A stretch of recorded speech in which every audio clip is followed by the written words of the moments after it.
Hello everyone, welcome to our channel Karwa of stock market. और मैं हूं आपकी दोस्त नीलम शर्मा। अगर आप इस चैनल पे नए हैं तो इस चैनल को सब्सक्राइब कीजिए, बेल आइकन पे क्लिक कीजिए सो दैट वीडियो की नोटिफिकेशन आपको मिलती रहे। तो आज के इस वीडियो में हम लोग देखेंगे IEX इंडियन एनर्जी एक्सचेंज के बारे में।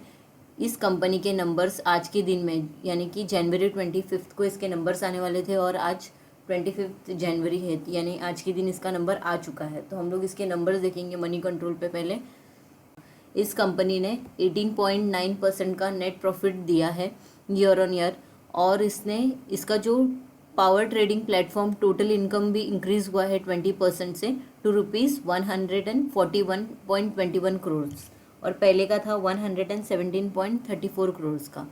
ठीक है, फिर इसके बाद में the company has also announce interim dividend of ₹1। Schedule date है 2 फेब। इसका जो एबिडा है, earning before interest taxes depreciation and amortization, rose to ₹124.7 crore और पहले का था 100.35 करोड़ का, यानी कि एबिडा इंक्रीज हुआ है, नेट प्रॉफिट इंक्रीज हुआ है इसका। फिर जो पावर ट्रेडिंग प्लेटफॉर्म का जो टोटल इनकम है वो भी 20% से इंक्रीज हुआ है। कंपनी ने डिविडेंड भी दिए, यानी कि कंपनी ने बहुत ही अच्छा परफॉर्म की है Q3 फाइनेंशियल ईयर 24 के इसमें। अभी हम लोग कंपनी के फाइनेंशियल कंसोलिडेटेड रिजल्ट्स देख लेते हैं। ये नंबर लैक्स में है, तो इसका टोटल इनकम देखेंगे हम लोग तो 14,121 का है, और ये अभी थर्ड क्वार्टर का है, ये प्रीवियस क्वार्टर का है, और ये प्रीवियस ईयर के सेम क्वार्टर का नंबर्स है। ठीक है, तो 14,121.94 लैक्स का है। प्रीवियसली था 13,297.40 लैक्स का था, और प्रीवियस ईयर के सेम क्वार्टर में था 11,734। यानी अगर आप देखेंगे यहाँ पे ईयर ऑन ईयर इंक्रीज हुआ है, और ये जो क्वार्टर ऑन क्वार्टर भी नंबर इंक्रीज हुआ है टोटल इनकम में। तो year on year and quarter on quarter दोनों में अगर कंपेयर करेंगे तो नंबर अच्छे आए हैं इसके। फिर अभी ये नंबर लाने के लिए उनको कितना खर्चा करना पड़ रहा है, तो ये कंपनी का ये जो एक्सपेंसेस है, टोटल एक्सपेंसेस यहाँ पे है ये। ठीक है, तो ये इसका टोटल एक्सपेंसेस है, और ये है 2,241 लैक्स का। ठीक है, और प्रीवियसली था 2,234, और उसके पहले था 2,258, यानी कि ज़्यादा कुछ फ़र्क नहीं है एक्सपेंसेस जो इसके हुए। तो प्रीवियस ईयर के सेम क्वार्टर में देखेंगे तो थोड़ा सा ज़्यादा है, फिर उन्होंने प्रीवियस क्वार्टर में थोड़ा कम किया, उसके बाद में अभी ये क्वार्टर में Q3 में थोड़ा सा इंक्रीज़ हो गया है प्रीवियस क्वार्टर के कंपैरिजन में।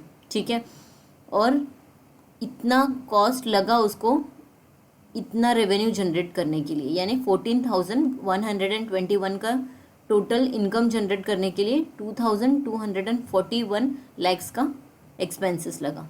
उसके बाद में इसका हम लोग देखेंगे प्रॉफिट आफ्टर टैक्स, तो ये है 12,228 लैक्स का।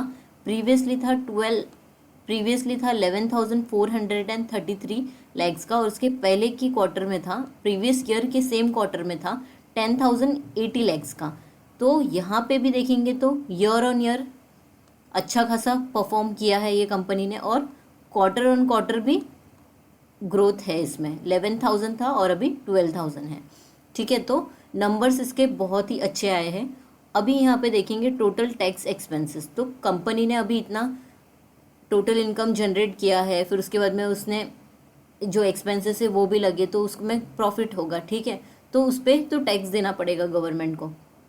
तो गवर्नमेंट को टैक्स कितना दिया है, टोटल टैक्स एक्सपेंसेस 3,047 लैक्स का। ठीक है, और पहले था 2,787 लैक्स का, और उसके पहले था 2,358 लैक्स का।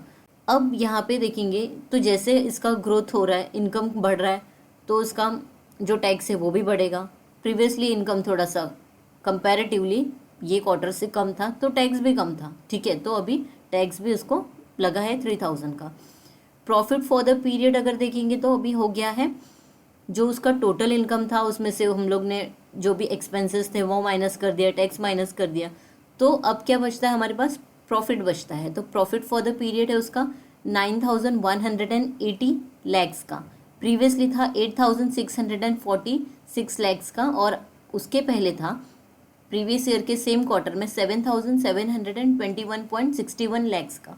यानी ईयर ऑन ईयर भी बहुत ही अच्छा परफॉर्म किया है इसने, और क्वार्टर ऑन क्वार्टर भी अच्छा खासा इम्प्रूवमेंट दिया है इसने। यानी कि अभी तक जितना भी हम लोग ने नंबर्स देख लिए, इसके नंबर बहुत ही अच्छे आए इसके।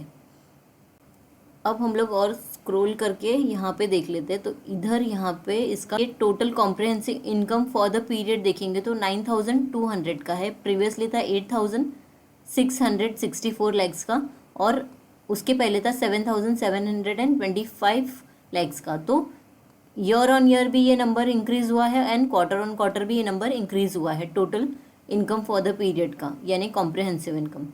ठीक है, उसके बाद में हम लोग देखेंगे कंपनी का बेसिक ईपीएस और डाइल्यूटेड ईपीएस। तो ये इम्पॉर्टेंट रहता है यहाँ पे। तो अभी 0.86 था, उसके बाद में प्रीवियस क्वार्टर में 0.97 हुआ, और अभी 1.03, यानी कि अर्निंग पर शेयर रुपीज़ भी इंक्रीज़ हुआ है। डाइल्यूटेड में भी देखेंगे तो 0.86 था प्रीवियस ईयर के सेम क्वार्टर में, फिर 0.97 हुआ, उसके बाद में अभी 1.03 हुआ, यानी कि अच्छा खासा परफॉर्म कर रही है ये कंपनी। अभी हम लोग देख लेंगे कंपनी ने हमें कितना रिटर्न दिया है। तो यहाँ पे 1 डे में देखेंगे तो ये माइनस में है, आज के दिन लॉस में था। 5 डेज़ में देखेंगे तो भी लॉस में है, -4% का। 1 मंथ में भी इसने -12% का लॉस दिया है। कंपनी ने कुछ ज़्यादा परफॉर्म नहीं किया है इस नंबर इसके रिटर्न्स के अकॉर्डिंग। फिर यहाँ पे देखेंगे तो 6 मंथ में सिर्फ इसने 9.85% का रिटर्न दिया है। ईयर टिल डेट देखेंगे तो 18% का लॉस में ही है ये। फिर 1 ईयर में देखेंगे तो 1.79% का रिटर्न दिया है सिर्फ इसने, यानी कि कुछ ज़्यादा ये कंपनी ने परफॉर्म नहीं किया। क्योंकि इसने कैसा कि पहले नॉर्मल वो इलेक्ट्रिसिटी प्रोवाइड करती थी, मतलब ट्रांसमिशन के लिए सपोर्ट करती थी, बट अभी कैसा कर रही है ये कंपनी, रिन्यूएबल एनर्जी में आ गई है। तो अभी इसने रिन्यूएबल एनर्जी में आना स्टार्ट किया है, जिसकी वजह से ये कंपनी अभी ग्रोथ देने लगी है, और उसी रीज़न की वजह से इसका जो Q3 रिजल्ट्स है वो आउटस्टैंडिंग आए हैं। ठीक है, तो अभी ये कंपनी 5 ईयर्स में देखेंगे तो 155% का रिटर्न दिया है इसने, यानी कि इसका जो अभी ग्रोथ है वो अभी स्टार्ट होगा, क्योंकि ये अभी रिन्यूएबल एनर्जी में आ चुकी है, जिसकी वजह से क्या होगा कि अभी हम लोग कैसे कि रिन्यूएबल एनर्जी के लिए बहुत, मतलब अपनी गवर्नमेंट बहुत ही पॉजिटिव है, और उसी के अंदर वो एक्सपांशन कर रही है। इसके लिए अब देखेंगे तो सोलार में, विंड में, फिर ये सारी चीज़ों से इलेक्ट्रिसिटी जनरेट होगी, जिसकी वजह से हमारी जो ग्रोथ है वो अच्छा होगा, मतलब ऑर्गेनिक वे में हम लोग ग्रो करेंगे। ठीक है, तो इसके लिए ये कंपनी में अभी थोड़ा सा पोटेंशियल आ गया है कि ये फ्यूचर में और ग्रो करे। अब हम लोग ये कंपनी का फंडामेंटल्स देख लेंगे। तो फाइनेंशियल रेशियोज देखने से पहले ये कंपनी इनकॉर्पोरेट हुई थी 2007 में, और ये कंपनी का काम क्या है, ऑटोमेटेड प्लेटफॉर्म और इंफ्रास्ट्रक्चर प्रोवाइड करना to carry out trading in electricity unit for physical delivery of electricity. और ये कंपनी का मार्केट कैपिटलाइजेशन देखेंगे 12,091 करोड़ का है। करंट प्राइस है इसकी 136, लो बनाया था इसने 116 का, और हाई बनाया है 173 का। स्टॉक का पी है 36.7, बुक वैल्यू है 9.56, डिविडेंड यील्ड है उसका 0.74 का। और फिर इंडस्ट्री पी देखेंगे तो 38 है, यानी कि अपनी इंडस्ट्री पी मतलब एकदम माइनर सा नीचे ट्रेड कर रही है। ठीक है, यहाँ पे 38 है, यहाँ पे 36 है। फिर कंपनी का ROC है 51.8, ROE है 39.4, फेस वैल्यू 1 है इसकी, EPS है 3.69। प्लेज ये कंपनी के पास नहीं है, कोई भी प्लेज नहीं रखा है ये कंपनी ने अपने होल्डिंग्स का। फिर प्राइस टू बुक वैल्यू है इसकी 14.2, डेट टू इक्विटी है 0.01। कंपनी पे बहुत ही कम, मतलब ऑलमोस्ट डेट फ्री है ये कंपनी। फिर करंट रेशियो देखेंगे तो 1.47 है, बहुत अच्छा है इसका करंट रेशियो। क्विक रेशियो है 1.47, ये भी अच्छा है। प्राइस टू अर्निंग है 36.7। प्रॉफिट ग्रोथ देखेंगे तो 13.2% का प्रॉफिट ग्रोथ दिया है इसने अभी तक, और सेल्स ग्रोथ देखेंगे तो 7.23% का सेल्स ग्रोथ है। फिर quarterly sales year on year देखेंगे तो 15% का है। Quarterly profit year on year देखेंगे तो 25.5% का है। प्रॉफिट आफ्टर टैक्स देखेंगे तो 329 करोड़ का है। EBITDA है इसका 25.9, और PEG रेशियो इसका 1.92। अभी ये कंपनी का ये 200 और 500 मूविंग एवरेज का डेटा है। ठीक है, तो अब देखो ना, ये स्टॉक कैसा, मतलब स्टेबल नहीं है, मतलब ये पहले अच्छा खासा परफॉर्म किया, उसके बाद में बहुत ही गंदा करेक्शन दिया इसने, फिर उसके बाद में कंसोलिडेशन फेस में काफ़ी टाइम तक चला गया, यहीं पे घूम रहा था। उसके बाद में इसने यहाँ से वो जो रिन्यूएबल एनर्जी की वजह से ये इसने ग्रोथ दिया, अब सडनली वो इसमें इतना गिरावट आ गया। ठीक है, तो ये मतलब कि इतने अच्छे से मतलब इसका ग्रोथ, अगर आप चार्ट देखोगे इसका तो ग्रोथ इतने अच्छे से नहीं है, लेकिन अभी ग्रो करेगा। फ्यूचर जो है, पास्ट उसका मे बी थोड़ा सा ख़राब था, बिकॉज इतना वो रिन्यूएबल एनर्जी में नहीं थी, सिर्फ इलेक्ट्रिसिटी ट्रांसमिशन ये सब इलेक्ट्रिसिटी के ऊपर ही था, मतलब इलेक्ट्रिसिटी में काम करती थी, नॉर्मल इलेक्ट्रिसिटी प्रोवाइड करना, फिर वहाँ से रेवेन्यू जनरेट करना। बट अभी इसका कैसा रिन्यूएबल एनर्जी में जा रही है, जिसकी वजह से अभी इसमें बहुत पोटेंशियल है ये आगे जाने के लिए। वैसे तो हम लोग ने इसका क्वार्टरली रिजल्ट देख लिए, लेकिन हम लोग को अगर ओल्ड मतलब 2020 से देखना है तो सेल्स अगर हम लोग देखेंगे तो कैसा सेल्स इसका चल रहा है, इंक्रीज़ हो रहा है, फिर डिक्रीज़ हो रहा है इसका सेल्स, फिर इंक्रीज़ हो रहा है। ठीक है, फिर अभी देखेंगे तो सेल्स मतलब 2022 से कंटिन्यूसली सेल्स ग्रोथ जो है इसका इम्प्रूव हो रहा है। मतलब ऐसा पहले जैसा नहीं है जैसे कि इंक्रीज़ हुआ फिर डिक्रीज़ हुआ फिर इंक्रीज़ हुआ फिर डिक्रीज़, वैसा नहीं है। अभी कॉन्स्टेंटली 2022 से ये इंक्रीज़ हो रहा है। जो खर्चे हैं इसके वो भी ऑब्वियसली इंक्रीज़ होने चाहिए।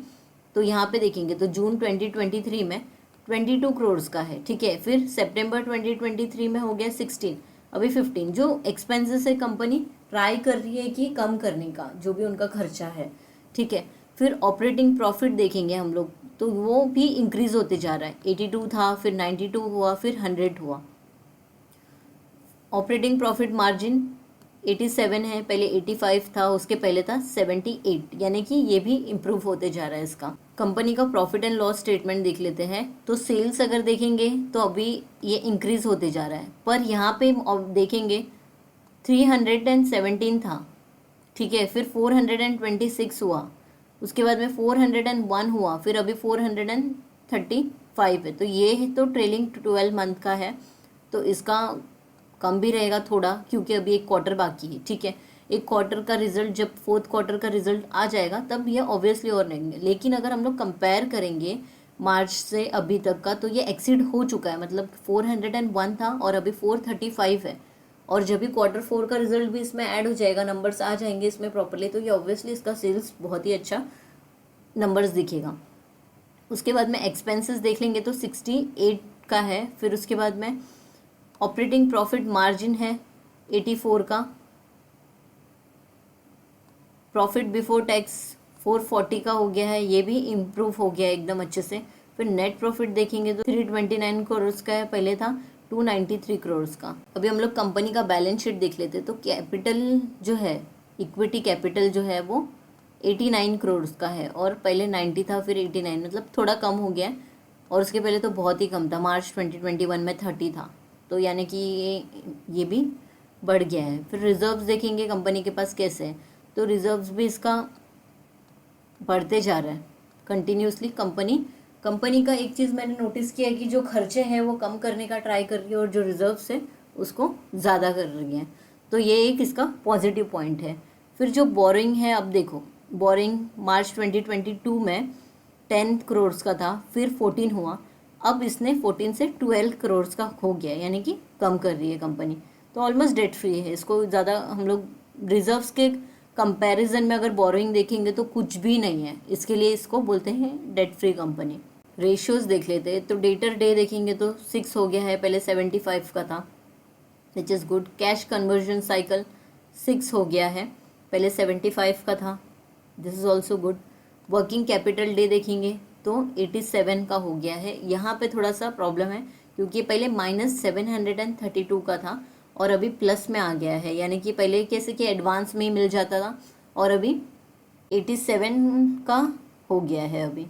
अभी हम लोग कंपनी का शेयर होल्डिंग पैटर्न देख लेते हैं तो शेयर होल्डिंग पैटर्न में इसका FII का देखेंगे तो 13.37% का स्टेक है दिसंबर 2023 में। ठीक है, और सितंबर में था 14.12% का, यानी कि जो दिसंबर ये क्वार्टर में उन्होंने अपना जो भी होल्डिंग्स था वो कम किया है FII ने। ठीक है, तो आपने इसमें नोटिस किया रहेगा इसमें प्रमोटर्स नहीं है। ठीक है, तो इसके लिए FII, DII, public and others का ही होल्डिंग है, इसमें कोई प्रमोटर्स नहीं है। अभी यहाँ पे देखेंगे तो DII का होल्डिंग है 26.34, तो और प्रीवियसली था सितंबर 2023 में 22.61। ठीक है, तो यहाँ पे देखोगे आप तो इसमें इंक्रीज़ किया है, मतलब जो DII है उसने अपना स्टेक जो है इसमें इंक्रीज़ कर दिया है और FII ने डिक्रीज़ कर दिया है। अब पब्लिक का देख लेते हैं, तो पब्लिक ने अपना स्टेक डिक्रीज़ किया है, पहले 62.98% का था, अभी 60.01% का हो गया। अदर्स में देखेंगे तो 0.28 है पहले से। तो अभी हम लोग ने कंपनी का Q3 का फाइनेंशियल ईयर 24 का रिजल्ट्स देख लिया है और ये नंबर्स बहुत ही अच्छे आए हैं। कंपनी ने Q3 में बहुत ही अच्छे से परफॉर्म किया है, इसका फंडामेंटल एनालिसिस देख लिया है, लेकिन जो इसका जो हम लोग ने रिटर्न्स देखा है तो रिटर्न्स इतने अच्छे नहीं आए, लेकिन फ्यूचर में ये कंपनी अच्छे रिटर्न्स दे सकती है, इसमें पोटेंशियल है, रिन्यूएबल एनर्जी में ये ग्रो कर रही है, इसलिए इसमें बहुत ज़्यादा पोटेंशियल है। ये कोई मेरा रिकमेंडेशन नहीं है, ये वीडियो सिर्फ और सिर्फ एजुकेशनल पर्पज़ के लिए है। तो अगर आपको ये स्टॉक में इन्वेस्ट करना है तो आप एक बार टेक्निकल एनालिसिस देखिए और फिर थोड़ा सा इसमें और डिटेल एनालिसिस कीजिए और फिर डिसाइड कीजिए कि आपको ये स्टॉक में इन्वेस्ट करना है या नहीं करना है। ठीक है, तो आपको ये वीडियो कैसा लगा है ये प्लीज़ कमेंट बॉक्स में मुझे लिख के बताइए, सो दैट मुझे भी पता चले कि आप कैसे ये वीडियो को पसंद कर रहे हैं, ये जो इन्फॉर्मेशन है ये आपके लिए यूज़फुल है या नहीं है, या फिर आपका कोई सजेशन है तो आप मुझे कमेंट में बता सकते हैं। अगर आपको ये वीडियो अच्छा लगा है तो इस वीडियो को लाइक कीजिए, चैनल पर पहली बार आया है तो चैनल को सब्सक्राइब कीजिए, बेल आइकन पे क्लिक कीजिए सो दैट वीडियो की नोटिफिकेशन आपको मिलती रहे। Thank you for watching this video, मिलते हैं अगले वीडियो में।